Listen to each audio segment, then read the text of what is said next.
कैसे हैं आप सब? आशा करती हूँ आप सब अच्छे होंगे, स्वस्थ होंगे। स्वागत है आपका इस कक्षा में। आइए आज हम पढ़ते हैं हिंदी का पाठ 15, इतने ऊंचे उठो।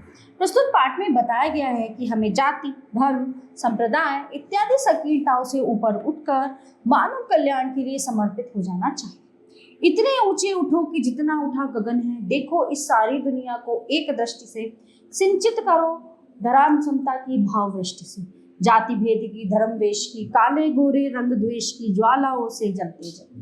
इतने शीतल बहो कि जितना मलय पवन है।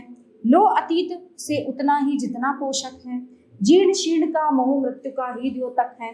तोड़ो बंधन रुके न चिंतन, गति जीवन का सत्य चिरंतन।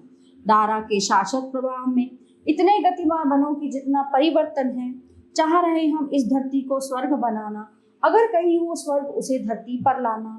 सूरज चांद चांदनी तारे सब है प्रतिपल साथ हमारे। दो कुंभ को रूप सलोना, इतने सुंदर बनो कि जितना आकर्षण। ठीक है, तो द्वारिका प्रसाद माहेश्वरी ने कविता लिखी है। वो बच्चों को बता रहे हैं, समझा रहे हैं कि इतने ऊंचे उठो, इतना महान बनो जितना गगन ऊंचा है। सारी दुनिया को एक दृष्टि से देखो, समता का भाव रखो। जाति भेद, धर्म वेश, काले गोरे का कोई द्वेष अपने मन में मत लाओ। इतने शीतल बहो, इतना शीतल अपना मन कर लो जितनी शीतल हवा चलती है। अतीत से उतना ही इसी को जितना पोषक हो, अतीत को उतना ही रखो मन में जितना जरूरी है। जीर्ण शीर्ण का मुंह मृत्यु का ही द्योतक है।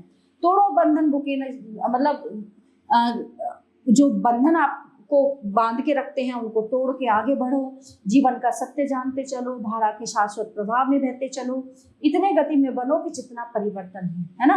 अगर इस धरती को स्वर्ग बनाना चाहते हो, अगर कहीं वो स्वर्ग इस धरती पर लाना चाहते हो, सूरज चांद चांदनी तारे सब तुम्हारे साथ हैं। ठीक है, दो कुंभ को रूप सलोना, इतने सुंदर बनो कि जितना आकर्षण। तो प्यारे बच्चों, ये कविता यहीं पे समाप्त होती है।